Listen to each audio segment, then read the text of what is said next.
BJP एक ऐसी परंपरा है जो पद से नहीं प्रक्रिया से चलती है। हमारे यहां पदभार एक व्यवस्था है और कार्यभार ये जीवन भर की जिम्मेदारी है। हमारे यहां अध्यक्ष बदलते हैं लेकिन आदर्श नहीं बदलते। नेतृत्व बदलता है लेकिन दिशा नहीं बदलती।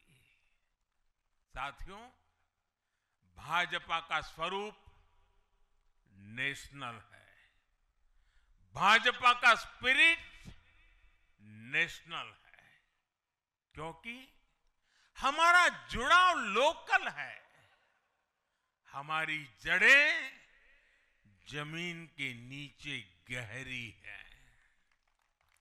इसलिए भाजपा रीजनल एस्पिरेशन को प्लेटफॉर्म देती है, उन्हें नेशनल एम्बिशंस का आधार बनाती है और इसलिए आज देश के कोने कोने के लोग भाजपा के साथ है, भाजपा के साथ जुड़ रहे हैं और इतना ही नहीं, जो भी अपनी राजनीति का प्रारंभ करना चाहता है उसको भी भाजपा का प्रवेश द्वार सबसे उत्तम, सबसे सुरक्षित लगता है।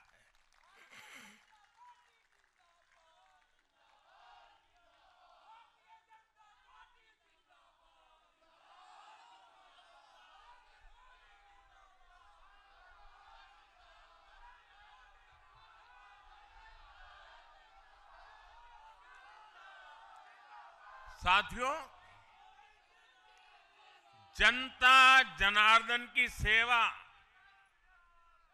ये हमारे लिए हमेशा सर्वोपरि रही है। हमने सत्ता को सुख का नहीं बल्कि सेवा का माध्यम बनाया है।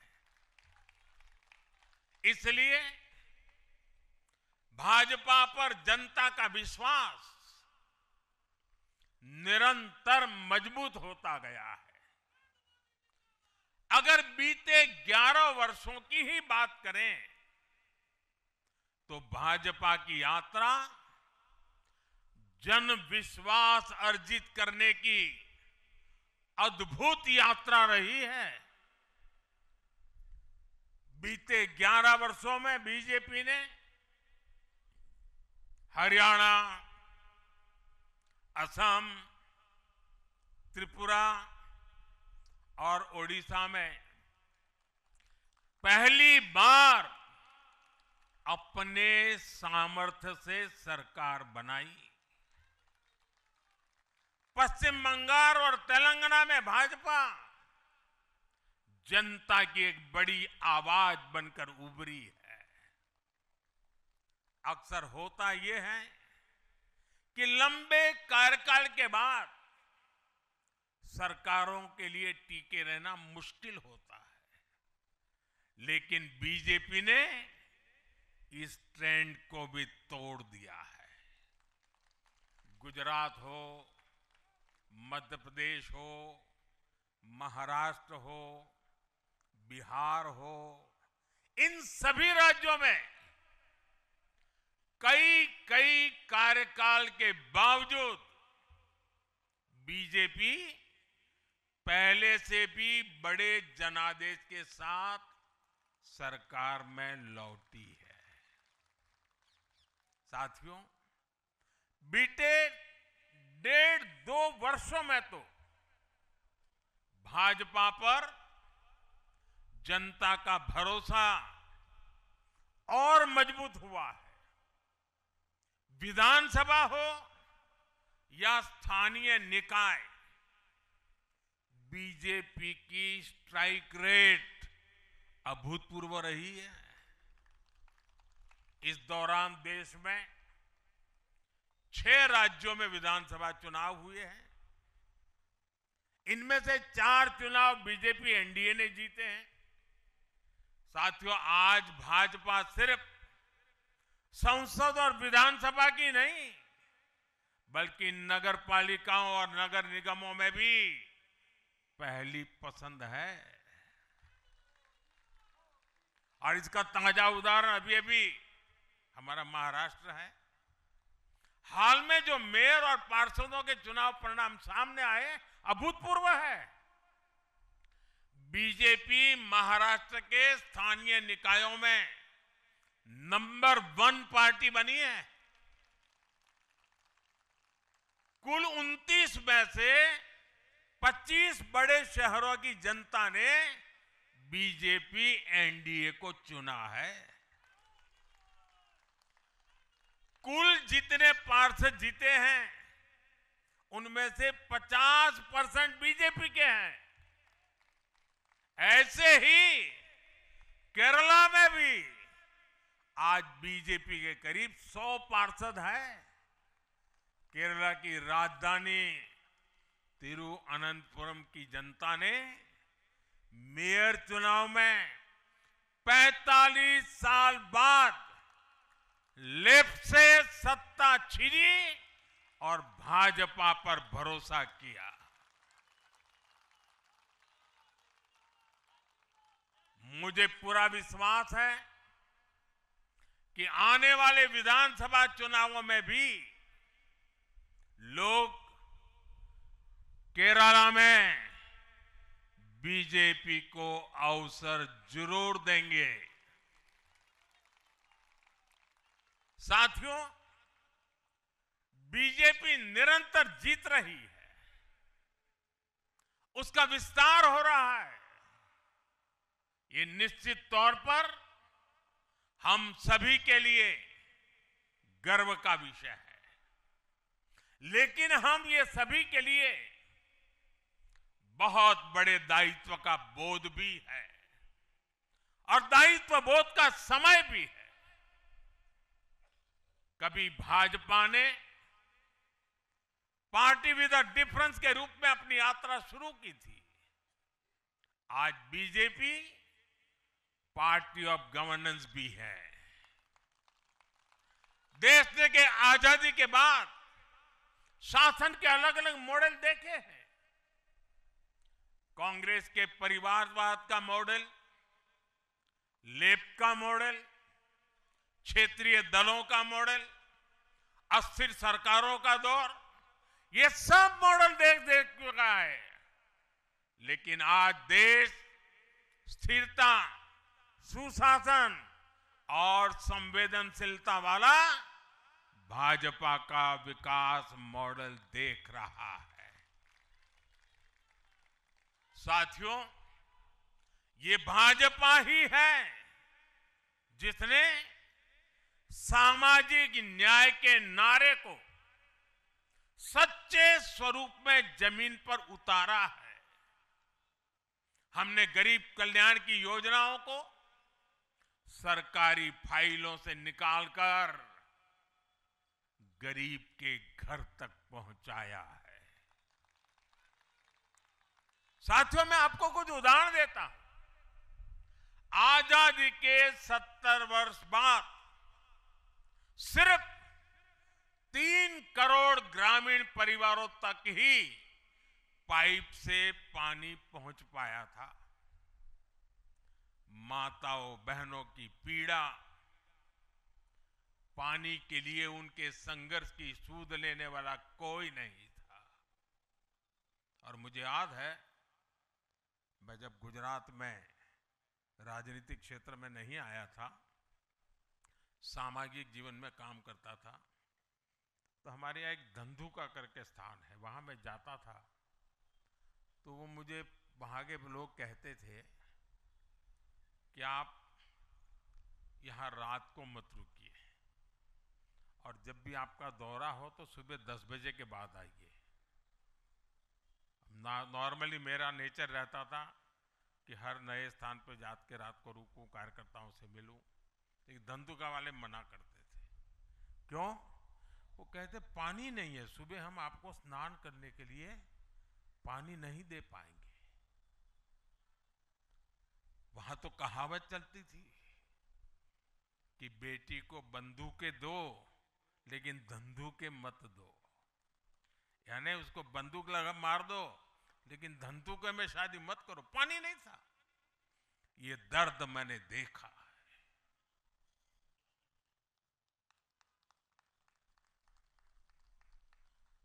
मैं धरती की सच्चाई से जुड़ा था। माताओं बहनों की पीड़ा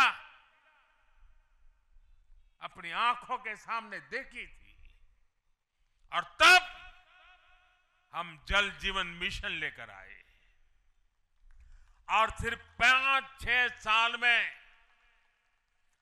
12 करोड़ से ज्यादा परिवारों को नल से जल की सुविधा से जोड़ा।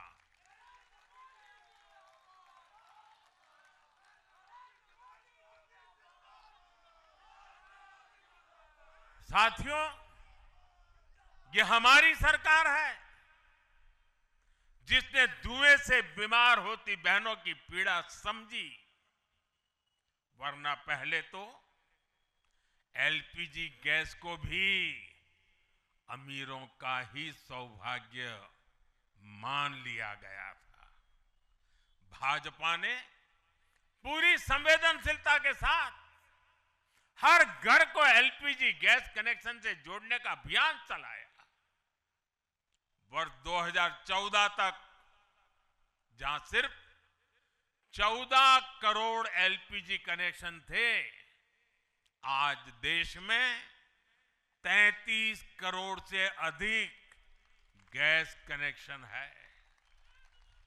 ऐसे ही गांव की बहनों को लखपति दीदी बनाने का अभियान है। यह भी इसलिए संभव हो पाया क्योंकि भाजपा बहनों बेटियों के सपनों के प्रति संवेदनशील है।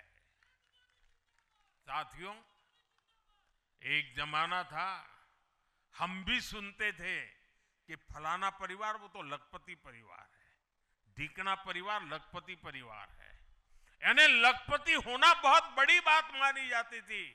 ये मोदी है जो सपने देखता है कि मेरे गांव की गरीब मां भी लखपति दीदी बनेगी।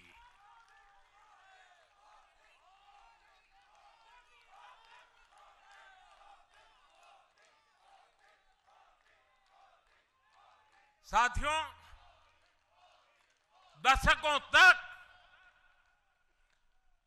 आदिवासी समाज को सिर्फ वोट बैंक से जोड़कर देखा गया, लेकिन संवेदनशील भाजपा ने, भाजपा के हमारे संस्कारों ने समाज के प्रति समान भाव की हमारी परंपरा के कारण भाजपा ने आदिवासियों में भी सबसे पिछड़ी जनजातियों की पीड़ा को समझा।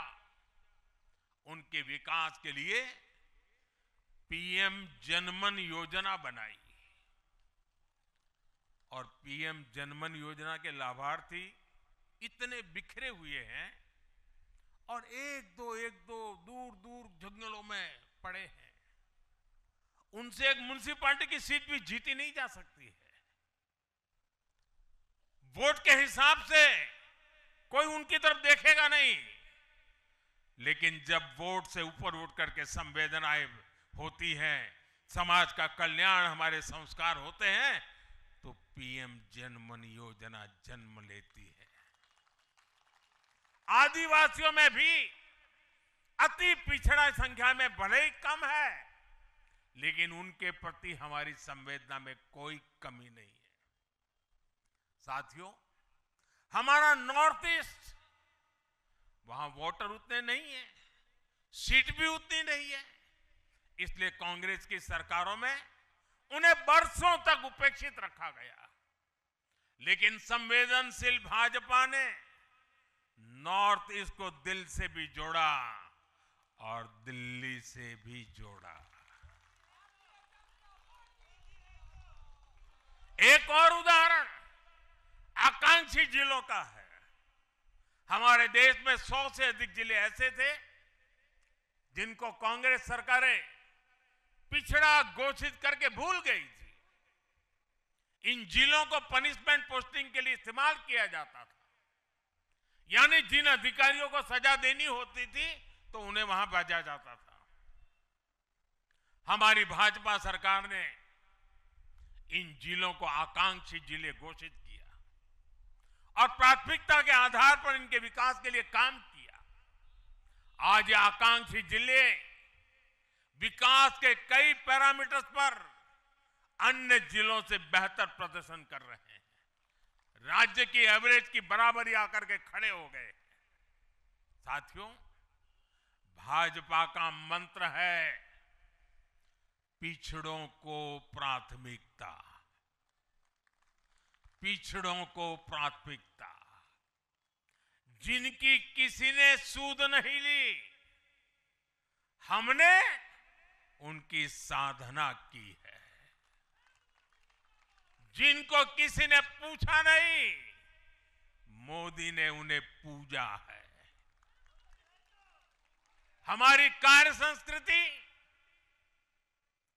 सर्वसमावेशी है, सर्वांगीण है, सर्वस्पर्शी है, सर्वहितकारी है, सर्व कल्याणकारी है। और ये कार्य संस्कृति गरीब को समान अवसर देने वाली है, गरीब को सशक्त करने वाली है।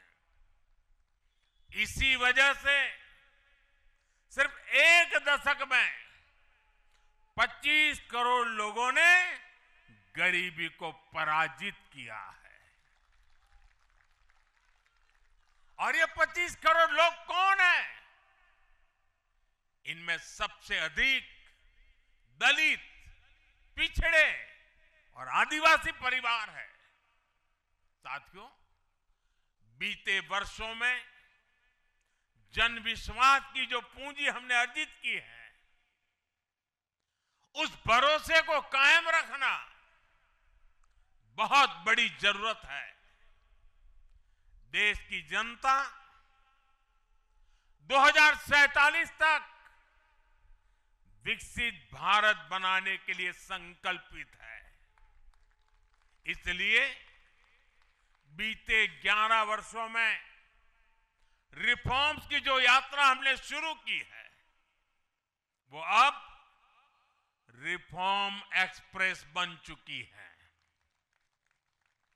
हमें राज्यों के स्तर पर, शहर की इकाइयों के स्तर पर, जहां भी भाजपा एनडीए सरकारें हैं, वहां रिफॉर्म्स की गति तेज करनी है।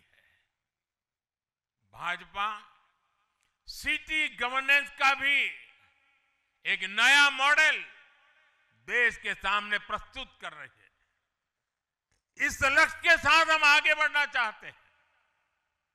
साथियों, जब हम सत्ता में नहीं भी थे, तब भी हम अपने मूल आदर्शों से कभी नहीं भटके। हम राष्ट्र प्रथम के भाव से, नेशन फर्स्ट के भाव से डटे रहे, जूझते रहे, संकटों को झेलते रहे, जज्बात बढ़ाते रहे और जीतते भी रहे। हम वो लोग हैं, हमारा वो चरित्र है, हमारे वो संस्कार है। खुद से बड़ा दल और दल से बड़ा देश, ये भाजपा के हर कार्यकर्ता का संस्कार है, भाजपा के हर कार्यकर्ता का जीवन मंत्र है। इसी भाव के साथ बीते 11 वर्षों में हमने अनेक चुनौतियों पर विजय पाई है। जम्मू कश्मीर से आर्टिकल 370 की दीवार गिराना हो, 3 तलाक के खिलाफ कानून बनाना हो, इनको कभी असंभव माना जाता था। आज ये हकीकत बन चुके हैं।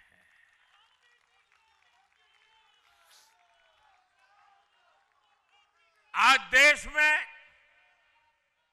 माओवादी आतंक भी अपनी अंतिम सांसें गिन रहा है। साथियों, आगे भी हमें हर चुनौती का पूरे सामर्थ्य से सामना करना है। आज देश के सामने एक बहुत बड़ी चुनौती घुसपैठियों की है, आबादी के असंतुलन की है। दुनिया के धनवान देश, समर्थ देश, वे भी अपने देश में जो घुसपैठिए हैं उनकी जांच पड़ताल कर रहे हैं और उनको पकड़ पकड़ करके निकाल रहे हैं। और दुनिया उनको पूछती नहीं है कि तुम घुसपैठियों को क्यों निकाल रहे हो। तुम तो लोकतंत्र का झंडा लेकर के घूम रहे थे, तुम तो पूरे दुनिया के नवाब बन के बैठे थे, क्यों निकाल रहे हो। दुनिया में कोई अपने देश में घुसपैठियों को स्वीकार नहीं करता। भारत भी घुसपैठियों को अपने गरीबों, हमारे नौजवानों के हक कभी भी लूटने नहीं दे सकता। घुसपैठिए देश की सुरक्षा के लिए बहुत बड़ा खतरा है। उनकी पहचान करके उन्हें वापस उनके देश भेजना बहुत आवश्यक है। इसके अलावा ऐसे राजनीतिक दल जो वोट बैंक की राजनीति में घुसपैठियों को बचा रहे हैं या उन्हें कवर दे रहे हैं, उन्हें हमें पूरी शक्ति से जनता के सामने बेनकाब करना ही होगा, उनको एक्सपोज करना ही होगा। साथियों, एक और बड़ी चुनौती अर्बन नक्सल की भी है। अर्बन नक्सल का दायरा इंटरनेशनल हो रहा है और यहां अर्बन नक्सल की बड़ी चतुराई होती है। ये यहां मीडिया वाले इतने बैठे हैं ना, अगर साल में एकाध बार भी अगर मोदी की किसी अच्छी चीज को उन्होंने ट्वीट कर दिया या टीवी पे बोल दिया या अखबार में लिख दिया तो उस पत्रकारी तो ऐसी फजेत कर देते, उसके पीछे ऐसे पड़ जाते हैं, उसको अछूत बना देते हैं, भविष्य में वो कभी बोल ना सके ऐसा कर देते हैं। ये अर्बन नक्सल की स्टाइल है। हमको भी सालों तक ऐसा अछूत बना के रख दिया पूरे देश में भाजपा को। अब देश समझ गया है अर्बन नक्सलों के कारनामे। भारत को नुकसान पहुंचाने के लिए अर्बन नक्सली लगातार कोशिशें कर रहे हैं, साजिशें कर रहे हैं। अर्बन नक्सलियों के इस गठजोड़ को हमें संगठन की ताकत से, वैचारिक ताकत से और हमारे परिणामकारी इतिहास को बुलंदी दे करके उनको परास्त करना है, उनको तोड़ना है। साथियों, देश के लिए परिवारवाद बहुत बड़ा अभिशाप है। और जब मैं परिवारवाद की बात करता हूं तो अरबन नक्सल मैदान में आ जाते हैं। वो मुझे कहते हैं फलाने के बेटा, डिकना का बेटा, वो बात को डाइवर्ट करते हैं। किसी के बेटे की प्रतिभा का हम विरोधी नहीं है, किसी की बेटी की प्रतिभा का हम विरोधी नहीं है, लेकिन दुर्भाग्य से कांग्रेस और देश के अनेक क्षेत्रीय राजनीतिक दलों पर आज अलग अलग परिवारों का कब्जा हो गया है। पार्टी का जन्म किसी परिवार ने किया, पार्टी में लगातार एक के बाद एक उनके परिवार के ही अध्यक्ष होते हैं। पार्टी की पूरी निर्णय प्रक्रिया उस परिवार के हाथ में होती है। पार्टी का कोई भी कार्यकर्ता हो, उसको विचार से लेना देना नहीं, उनको उस परिवार से समर्पित रहना पड़ता है। ये परिवारवाद खतरनाक है, ये लोकतंत्र का दुश्मन है। और ये परिवारवादी राजनीति ने देश के नौजवानों के लिए दरवाजे बंद कर दिए, उनके आगे आने के सारे मौके खत्म कर दिए हैं। और इसलिए देश के उन युवाओं को अवसर मिलने ही चाहिए जो राजनीति के माध्यम से नए समाधान देने के लिए आगे आना चाहते हैं। और इसलिए मैंने कहा है, मैं 1 लाख ऐसे नौजवानों को राजनीति में लाना चाहता हूं जिनके परिवार में पहली बार वो राजनीति में आएंगे।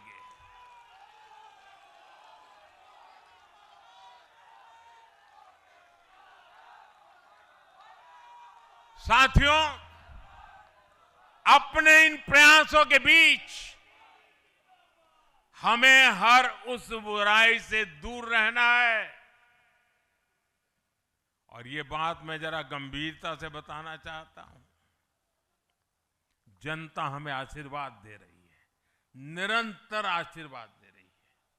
हम जो कुछ भी है, जनता जनार्दन के आशीर्वाद के कारण है। हम जो कुछ भी हैं, मेहनत कश समर्पित कार्यकर्ताओं के परिश्रम के कारण है।